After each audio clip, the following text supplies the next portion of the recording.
오늘 사사기 8장의 내용을 우리가 함께 나누도록 하겠습니다. 읽은 것은 22절부터 27절까지 읽었지만 우리가 살피게 될 내용은 8장 전체입니다.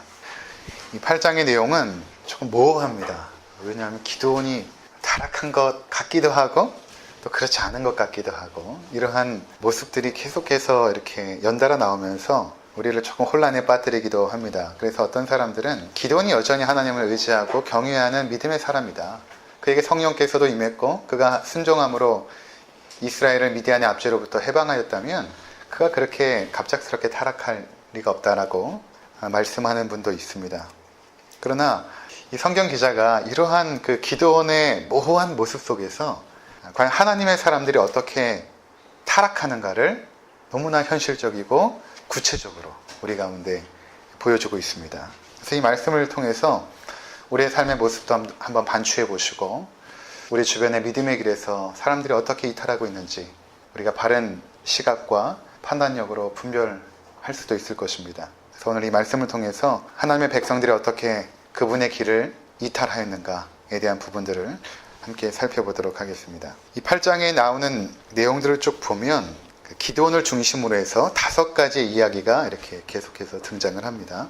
이제 앞에 4가지는 기드온이 사람들을 대하는 그 모습이거든요. 그리고 이제 마지막 장면은 기드온의 이제 결론 부분인데 이제 한 가지를 이제 우리가 살펴보게 될 것입니다. 보통 신앙이라는 것은 그의 삶의 신앙의 모습이 어디서 드러나냐 하면 사람들을 대하는 모습 속에서 드러납니다. 그 사람이 사람들을 어떻게 대하는가, 가족을 어떻게 대하고 주변의 이웃을 어떻게 대하는가에 대한 부분을 통하여서 그가 정말로 하나님을 두려워하고 경외하는 사람이고 하나님을 사랑하는 사람인가, 아니면 경건의 모양은 있는데 헌금도 드리고 예배도 잘 참석하고 또 모든 기도에도 참석하면서 경건의 모양은 있는데 실제적으로 사람을 무시하던가 아니면 약한 자들에 대하여 자비를 베푸지 않다든가 하는 그런 모습을 보면 그게 그 사람의 신앙의 모습입니다. 이것이 분리되어질 수가 없거든요. 그래서 오늘 성경은 무엇을 보여주냐면 기드온이 사람들을 대하는 모습, 강자를 대할 때는 어떻게 대했고 약자들을 대할 때는 어떻게 대했고 또 이스라엘 민중들을 대할 때는 또 어떻게 대했고 이런 한 가지의 모습을 통해서 그의 신앙의 실제를 드러내주고 있다는 것입니다. 자, 먼저 8장 1절에서 3절까지 보시면 기드온이 강자를 대할 때 어떻게 대했는가를 보게 되거든요. 1절부터 3절 우리 함께 읽도록 하겠습니다. 에브라임 사람들이 기드온에게 이르되 내가 미디안 사로 할 때에 우리를 부르지 아니하였으니 우리를 이같이 대접함은 어찌 됨이냐 하고 그와 크게 다투는지라. 기드온이 그들에게 이르되 내가 이제 행한 일이 너희가 한 것에 비교되겠느냐. 에브라임이 끝물 포도가 아비에셀의 만물 포도보다 낫지 아니하냐. 하나님이 미디안의 방백 오렉과 스앱을 너희 손에 넘겨주셨으니 내가 한 일이 어찌 너희가 한 것에 비교가 되겠느냐 하니라. 기드온이 이 말을 하매 그때 그들의 노여움이 풀리니라. 자, 에브라임 지파를 만난 거예요, 기드온이. 그들이 굉장히 이제 화가 난 것입니다. 왜냐하면 이 전쟁의 처음부터 에브라임 지파를 기드온이 부르지 않은 것입니다. 무엇 때문에 그런지는 알지 못하겠으나 이 전쟁에 에브라임 지파가 처음부터 참전하지는 않았던 것입니다. 그리고 이제 우리가 지난 시간에 배운 것처럼 기드온과 300명의 군사들이 항아리와 횃불과 나팔 작전을 통하여서 미디안의 대군이 퇴각하지 않습니까? 혼비백산하여서 퇴각하여 갈 때에 그때 그들이 요단강 나루턱에 거기까지 몰리게 되는데 그 요단강 나루턱에서 에브라임 지파가 기다린 것입니다. 그래서 거기에 오고 있는 그 나루턱을 건너야만 도망칠 수 있으니까 그래서 거기서 기다렸다가 그들을 진멸하게 되는 그런 일이 있었습니다. 그리고 거기서 이제 두 장수인 오렙과 스앱을 사로잡아가지고 죽이고 나서 그들의 머리를 들고 기드온에게 나온 것입니다. 사실 하나님이 행하신 놀라운 일이잖아요. 그러니까 기드온도 그렇고 이 에브라임 지파도 마찬가지로 하나님께서 우리 가운데 행하신 일들에 대해서 찬양을 하고 경배를 해야 되는데 지금 무엇 때문에 문제가 된 거냐면 왜 처음부터 우리를 부르지 않고 결국에는 퇴각하는 그 상황 속에서 전쟁의 마지막에만 우리가 기여하게 했느냐, 이러한 불만을 기드온에게 말하고 있다는 것입니다. 그러니까 기드온이 뭐라고 대답을 하냐면 내가 행한 일이 너희가 한 것에 비교가 되겠느냐 그렇게 말합니다. 내가 한 일이라는 것은 300명의 군사와 함께 항아리와 나팔과 횃불로 했던 그 전쟁의 일들이죠. 너희가 한 일이라는 것은 퇴각하는 미디안 군사를 요단강 나루턱에서 죽이고 두 장수의 그 머리를 들고 나온 일입니다. 그렇게 말하니까 그들의 노가 풀립니다. 여기서 여러분 기드온의 모습을 잘 한번 보시기 바랍니다. 에브라임 지파는 이스라엘의 12지파 가운데 가장 대표적인 지파입니다. 민족수도 많았고 군사력도 유다 지파 다음으로 굉장히 강력했던 지파입니다. 근데 그들이 기드온에 대한 그런 불만을 표출할 때에 기드온이 아주 능숙하게 말솜씨로 그 위기의 상황을 싹 벗어나고 있죠. 내가 한 일이 너희가 한 일에 비교가 되겠느냐. 나는 전쟁을 시작한 일밖에 없다. 아주 미약한 일이었지만 너희가 결국에는 이 적장을 죽이는 영광을 취하지 않았느냐. 이렇게 아주 능숙한 말솜씨로 이 위기의 상황을 넘어가고 있습니다. 그동안 우리가 보았던 기드온의 모습이 아니에요. 6장과 7장에 그 미디안의 군사가 두려워서 밀을 포도주 틀에서 손으로 비벼서 타작했던 그 모습이 아닙니다. 하나님의 임재가 임했고 내가 너를 이스라엘을 구원하는 큰 용사로 삼겠다라고 했을 때 그가 계속해서 하나님 앞에 표징을 구했던 모습, 두려움에 빠졌던 모습, 그가 더 이상 아닙니다. 아주 능숙하게 그의 말솜씨로 이 위기를 벗어나고 있다는 것입니다. 근데 여기서 이렇게 보면 기드온의 타락이 시작이 되고 있음을 봅니다. 2절에 보면 그가 이렇게 말합니다. 나의 이제 행한 일이, 이렇게 말하죠. 나의 이제 행한 일이 너희가 한 일에 비교가 되겠느냐. 마치 겸손함인 것처럼 보여지지만 겸손함이 포장된 그의 교만함입니다. 왜냐하면 이러한 승리는 여호와께서 이루신 것이죠. 연약한 기드온을 세워주셨고 그 연약한 기드온뿐만 아니라 300명이라는 연약함의 상징적인 숫자로 승리하게 하신 것입니다. 그러니까 이 모든 전쟁의 승리는 기드온이 한 것이 아니라 또는 에브라임 지파가 한 것이 아니라 여호와 하나님께서 행하신 일인 것입니다. 이것 때문에 하나님께서 기드온의 연약함도 사용하셨고 300명으로 군사를 줄이신 것이죠. 7장 2절을 다시 한번 보시면 여호와께서 기드온에게 이르시되 너를 따르는 백성이 너무 많은즉 내가 그들의 손에 미디안 사람을 넘겨주지 아니하리니 이는 이스라엘이 나를 거슬려 스스로 자랑하기를 내 손이 나를 구원하였다 할까 함이니라. 하나님은 이 전쟁의 승리에 그 어떤 사람도 스스로 내 능력과 지혜와 노력으로 승리했다라고 자랑할 수 없게끔 하시려고 그분의 방법은 연약함을 통하여 승리하게 하신 것입니다. 근데 지금 기드온은 나의 이제 행한 일이라고 말하고 있는 것입니다. 나의 이제 행한 일. 그리고 너희가 행한 일. 승리 이후에 기드온은 조금씩 그 마음의 중심이 하나님에게서 벗어나고 있음을 알 수 있습니다. 이것은 이미 7장 전쟁의 상황에서도 예고가 된 것입니다. 7장 18절을 한번 보면 이제 전쟁이 시작이 되어지죠. 그때 기드온이 이렇게 말합니다. 7장 18절 우리 함께 읽도록 하겠습니다. 나와 나를 따르는 자가 다 나팔을 불거든 너희도 모든 진영 주위에서 나팔을 불며 이르기를 여호와를 위하라 기드온을 위하라 하라 하니라.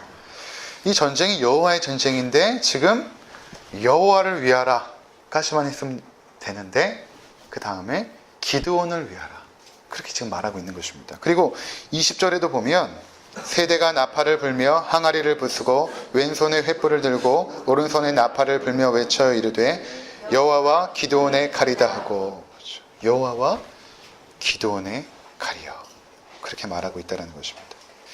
근데 여기까지만 보면 그가 하나님을 떠났다라고 확신하기에는 아직까지는 좀 이른 것 같습니다. 왜냐하면 그가 그동안 여호와를 대면했던 자이고 성령께서 그에게 임했고 또 여호와와 기드온이 만나서 직접 대면하여 대화하였던 내용이 그 5번이나 되거든요. 7장에서 2절, 4절, 5절, 7절, 9절 하나님의 음성을 들었던 그런 자입니다. 그가 이렇게 급속하게 타락했을까? 승리를 맛본 후에 그렇게 급속하게 타락했을까? 아직까지는 모호한 장면입니다. 그러나 계속해서 우리가 살펴보면 그의 신앙이 어떻게 타락하고 있는지를 보게 될 것입니다. 두 번째는 이 4절부터 17절까지는 약자들을 대하는 그의 모습이거든요. 숫곳과 분우엘이라는 이제 곳으로 갑니다. 거기서 그 사람들을 대하는 기드온의 모습을 통하여서 그의 신앙의 모습을 보여줍니다. 이제 기드온과 이스라엘의 300명의 군사는 미디안의 두 적인 세바와 살문나를 추적하게 됩니다. 두 왕입니다. 그들을 이제 쫓아가는 중간에 두 개의 조그마한 마을을 지나게 되는데, 마을, 이제 촌락 같은 그런 우리나라의 시골 마을 정도 생각하면 됩니다. 아주 조그만 촌락 마을입니다. 근데 거기까지 가게 되었을 때에 기드온이 거기 있는 사람들에게 무엇을 요청하냐면, 우리에게 먹을 것을 좀 달라. 300명의 군사들에게 먹을 것을 달라고 요청을 합니다. 자, 그랬더니 그들이 그것을 거절을 하죠. 줄 수가 없다. 왜냐하면 수꽃과 분이엘이라는 지형은 미디안과 아주 가까운 지형에 있었습니다. 그래서 그동안에 그들이 미디안에게 조공을 바치면서 어느 정도의 보호를 받은 것 같습니다. 그래서 만약에 기드온을 함부로 도왔다가는 나중에 미디안으로부터 어떠한 보복을 당할지 알지 못하는 것입니다. 자, 그래서 그들이 기드온에게 뭐라고 말을 하냐면 8장 6절을 한번 보시면, 숫곳의 방백들이 이르되 세바와 살무나의 손이 지금 내 손 안에 있다는 거냐, 어찌 우리가 내 군대에게 떡을 주겠느냐 하는지라. 그 당시에 전쟁에서 승리를 하게 되면 적장의 머리나 아니면 손을 베게 되거든요. 이렇게 손목을 베는 경우도 있지만 대부분의 경우에는 이 엄지손가락을 베게 됩니다. 그럼 더 이상 무기를 잡을 수 없기 때문에 이 적장의 엄지손가락을 베게 되는데, 그들이 요구한 게 무엇이냐면, 네가 정말로 승리했는지는 우리는 모르겠다. 증거가 있냐? 라고 묻는 것입니다. 적장의 머리나 아니면 그 손을 베가지고 가져온 그 증거를 네가 보여달라. 그럼 우리가 줄 수 있겠다. 라고 말한 것입니다. 그랬더니 기드온이 이렇게 대답을 합니다. 7절을 한번 보시면, 8장 7절. 기드온이 이르되 그러면 여호와께서 세바와 살문나를 내 손에 넘겨주신 후에 내가 들가시와 찔레로 너희 살을 찢으리라 하고, 내가 이제 그들을 추적해서 쫓아가서 반드시 죽일 것인데, 죽여서 돌아오는 길에 내가 너희를 들가시와 찔레로 찢어 죽이겠다 라고 말하는 것입니다. 굉장히 과격해졌습니다. 그리고 굉장히 분노하고 있습니다. 이 분노가 어디서 나온 것입니까? 자기를 무시했다라는 것입니다. 자기의 승리를 지금 인정하고 있지 않는 그 민족을 향하여 분노하고 있는 것입니다. 그러니까 이미 기드온은 자기 중심으로 돌아선 것이죠. 이때부터 하나님을 잊어버렸습니다. 지금 여호와의 전쟁을 싸우고 있는데, 만약에 그가 하나님의 승리를 인정한다면 차근차근 대답을 했을 것입니다. 어떠한 과정 속에서 하나님께서 놀라운 일을 이루셨는지, 그리고 너희도 이 놀라운 여호와의 전쟁에 함께 동참하라고 이야기했겠죠. 하나님께서 나같이 연약한 자를 세우셨고 300명의 연약한 숫자를 통하여 놀라운 구원의 일을 지금 이루어가고 있는데 너희도 이 사역에 함께 동참해라. 이렇게 이야기하지 않고 내가 돌아오는 길에 너희를 찢어 죽이겠다. 이렇게 지금 말하고 있는 것입니다. 드디어는 기드온이 미디안의 두 왕 세바와 살무나를 추적하여 사라졌습니다. 그리고 돌아오는 길에 숫꽃과 분이엘을 들리게 됩니다. 그리고 전에 당했던 그 수치와 모욕을 갚죠. 그 장면을 한번 우리가 보도록 하겠습니다. 13절부터 17절까지 함께 읽겠습니다. 요아스의 아들 기드온이 헤레스 비탈 전쟁에서 돌아오다가 숫꽃 사람 중 한 소년을 잡아 그를 신문하매, 그가 숫꽃의 방백들과 장로들 77명을 그에게 적어준지라. 기드온이 숫꽃 사람들에게 이르러 말하되, 너희가 전에 나를 희롱하여 이르기를 세바와 살무나의 손이 지금 내 손 안에 있다는 거냐? 어찌 우리가 내 피곤한 사람들에게 떡을 주겠느냐 한 그 세바와 살문나를 보라 하고, 그 성읍의 장로들을 붙잡아 들가시와 칠레로 숫꽃 사람들을 징벌하고 분우엘 망대를 헐며 그 성읍 사람들을 죽이니라. 지금 무시무시한 보복이 지금 시작되고 있는 것입니다. 그러니까 실제로 세바와 살문나를 죽였습니다. 그리고 돌아오는 길에 숫꽃에 들립니다. 그리고 한 소년을 인질로 잡습니다. 근데 그 소년이 좀 숫꽃이라는 지역에서 좀 유력한 가정에서 자라온 소년인 것 같아요. 왜냐하면 77명의 장로의 이름을 다 알고 있습니다. 그래서 그들의 이름을 그가 쓰고 그 명단을 기드온이 받습니다. 그리고 그들을 한 명 한 명 처형하기 시작하죠. 무시무시한 피해 보복이 시작이 된 것입니다. 자, 그리고 나서 18절부터 21절까지를 보면 그 세바와 살문나를 죽일 때의 그 모습이 기록되어 있거든요. 첫 번째는 에브라임 지파의 강한 사람들을 대할 때의 기드온의 모습이었고, 두 번째는 숫꽃과 분이엘의 약한 사람들을 대할 때 기드온의 모습이었습니다. 이 세 번째는 대적들을 대하는 그의 모습. 기드온이 과연 그의 대적을 어떻게 대하고 있는가? 18절에서 21절 우리 함께 읽어보도록 하겠습니다. 이에 그가 세바와 살문나에게 말하되, 너희가 다볼에서 죽인 자들은 어떠한 사람들이더냐 하니, 대답하되 그들이 너와 같아서 하나같이 왕자들의 모습과 같더라 하니라. 그가 이르되 그들은 내 형제들이며 내 어머니의 아들들이니라. 여호와께서 살아계심을 두고 맹세하노니 너희가 만일 그들을 살렸더라면 나도 너희를 죽이지 아니하였으리라 하고 그의 맏아들 여델에게 이르되 일어나 그들을 죽이라 하였으나 그 소년이 그의 칼을 빼지 못하였으니 이는 아직 어려서 두려워함이었더라.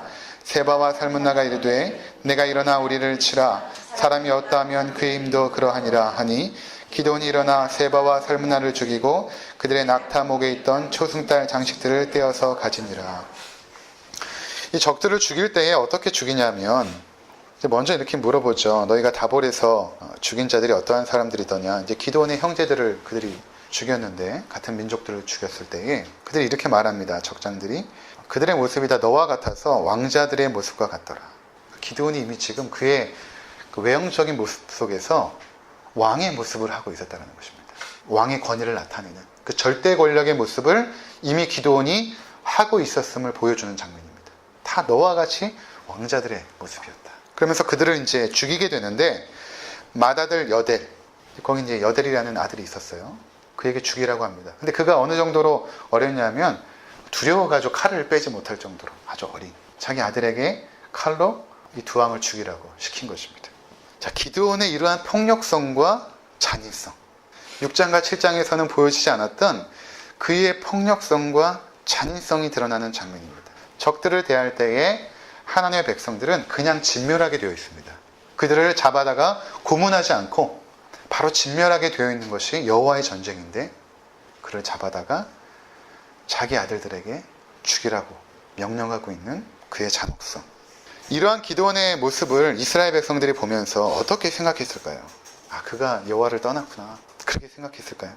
그렇지 않습니다. 이게 또 무서운 거예요. 이것을 보았던 대다수의 민중들은 어떻게 생각했냐면 기드온의 그런 잔혹성과 폭력성과 절대 권위에 무릎을 꿇습니다. 그리고 우리의 왕이 되어달라고 요청을 합니다. 하나님께서 왕정 제도를 원치 않으셨거든요. 내가 너희의 왕이라고 말씀을 하셨습니다. 그들은 하나님의 말씀에 순종하는 그의 백성인데 이제 이스라엘 민중들이 기드온 앞에 나와가지고 우리의 왕이 되어달라고 요청을 하기 시작합니다. 22절과 23절 함께 보도록 하겠습니다. 그때 이스라엘 사람들이 기드온에게 이르되 당신이 우리를 미디안의 손에서 구원하셨으니 당신과 당신의 아들과 당신의 손자가 우리를 다스리소서 하는지라. 기드온이 그들에게 이르되 내가 너희를 다스리지 아니하겠고 나의 아들도 너희를 다스리지 아니할 것이요 여호와께서 너희를 다스리시니라 하니라. 이스라엘 사람들이 뭐라고 말하냐면 당신이 우리를 구원하였습니다. 이렇게 말하고 있습니다. 당신이 우리를 구원하였습니다. 그럼 사실 그 여론이라는 것이 참 무섭잖아요. 여론이 세상을 바꾸기도 하지만 여론이 세상을 망치기도 하는 것이거든요.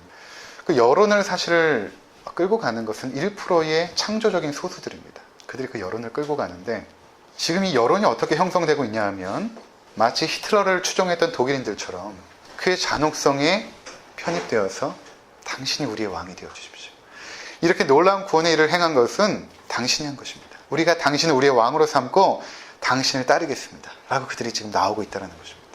근데 여기에 대해서 기드온이 뭐라고 대답을 하냐면 23절에 기드온이 그들에게 이르되 내가 너희를 다스리지 아니하겠고 나의 아들도 너희를 다스리지 아니할 것이요 여호와께서 너희를 다스리시리라. 이렇게 말합니다. 굉장히 모호하죠. 기드온이 타락한 것 같은데 여기서는 또 여호와께서 너희를 다스릴 것이다. 이렇게 말합니다.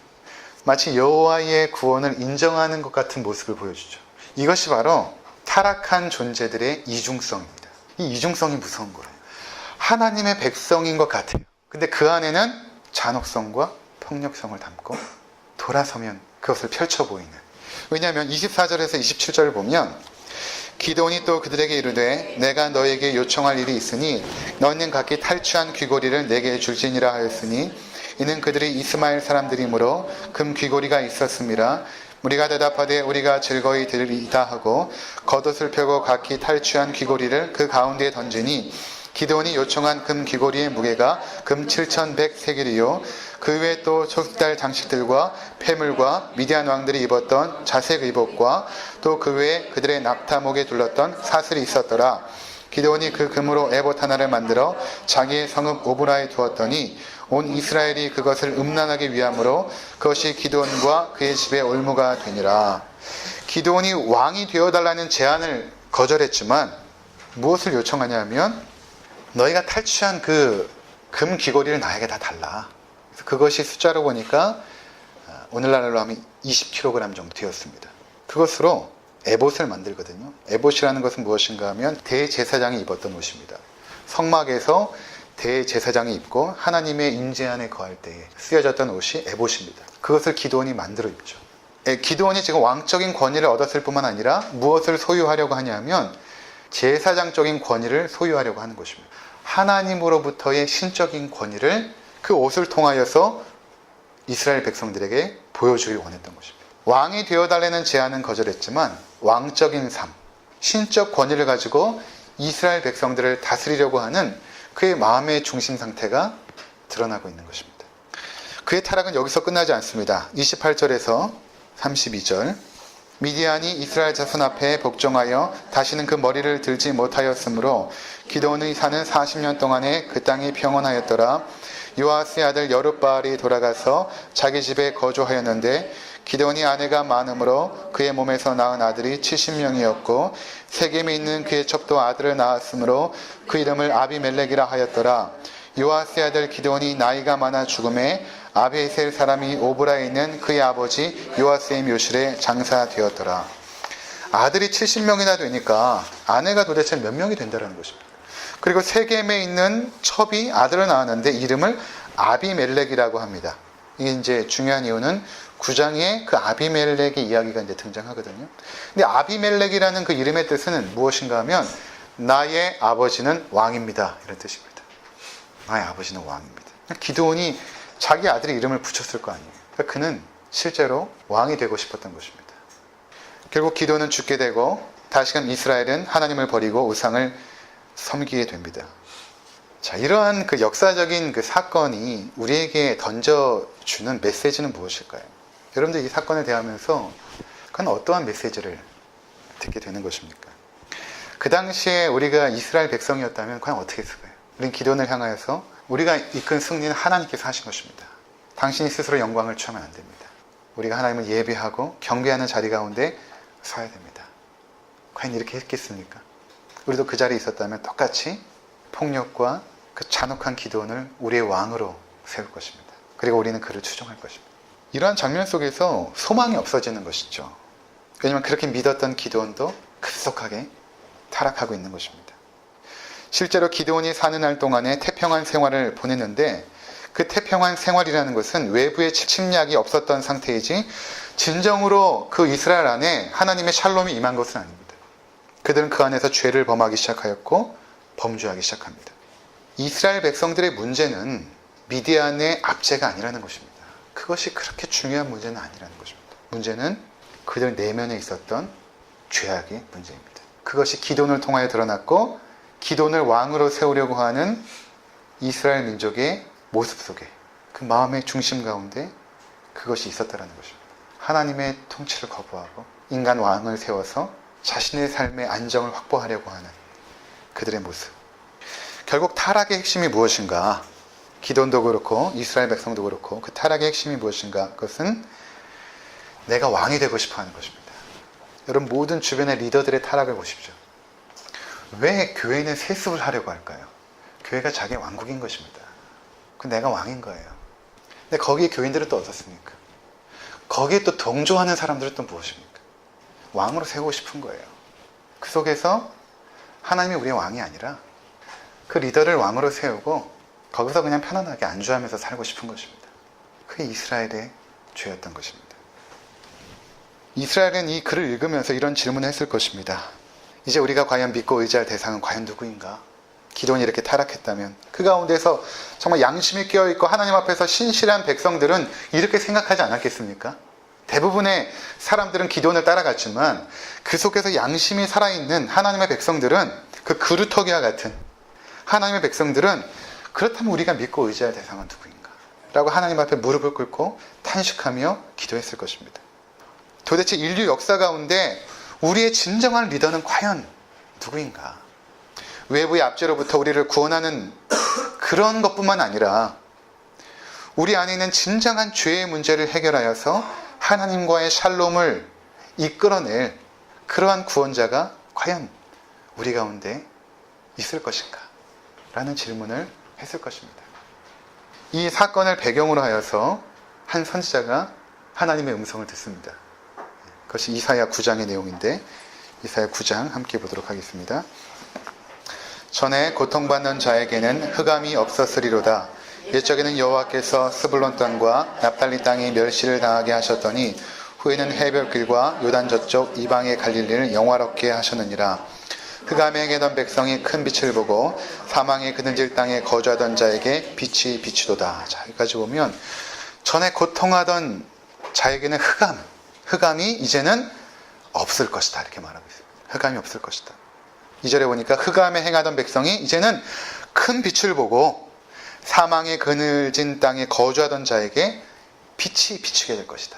이렇게 말합니다. 그 죄악으로 말미암아 그 악한 사단의 압제로 말미암아 이 땅에 더럽고 추악한 잔혹성과 폭력성이 난무한 이 흑암의 땅에 큰 빛이 나오게 될 것이고 그 빛으로 말미암아 그 흑암은 사라질 것이다. 이렇게 말합니다.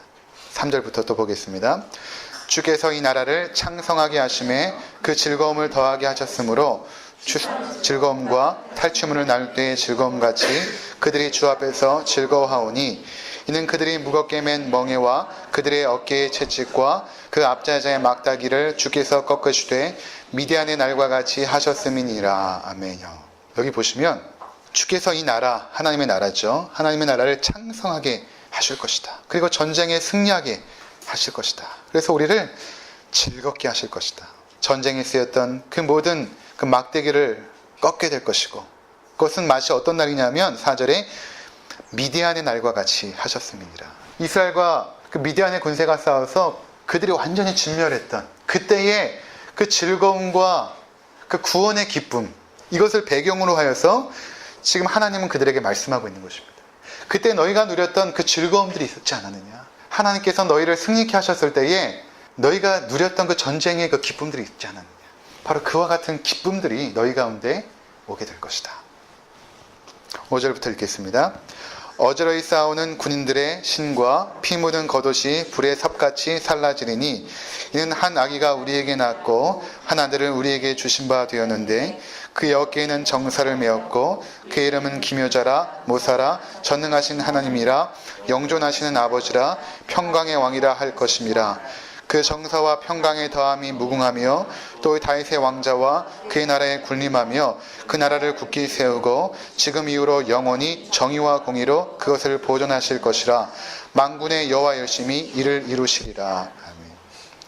너희에게 진정한 평강의 세상이 오게 될 것인데 모든 흑암이 물러가고 너희 가운데 진정한 안식과 즐거움과 평강의 세상이 올 것인데 그것이 어떻게 올 것이냐면 한 아기를 통해서 올 것이다 라는 것입니다. 한 아기를 통해서. 그 아기는 연약함이죠. 연약함입니다. 300보다 더 연약함이죠. 아무것도 할 수 없는 그 연약함의 가장 상징적인 그 아기를 통하여 너희 가운데 하나님의 샬롬이 임할 것이다. 근데 그 아기가 어떤 아기냐면 어깨에는 정사를 메었고 이름은 기묘자라 모사라 전능하신 하나님이라. 그 아기가 왔는데 그 전능하신 하나님이라는 것입니다. 이것을 그 당시 사람들이 과연 이해나 할 수 있었겠습니까? 영존하신 아버지라 평강의 왕이라. 그의 정사와 평강의 더함이 무궁하며 또 다윗의 왕자와 그의 나라에 군림하여 그 나라를 굳게 세우고 지금 이후로 영원히 정의와 공의로 그것을 보존하실 것이라. 만군의 여호와 열심히 이를 이루시리라. 여호와 하나님의 열심으로 한 아기를 통하여서 그 하나님의 임재가 우리 가운데 임하여 너희를 완전한 정의와 평강의 세상으로 이끌어낼 것이다.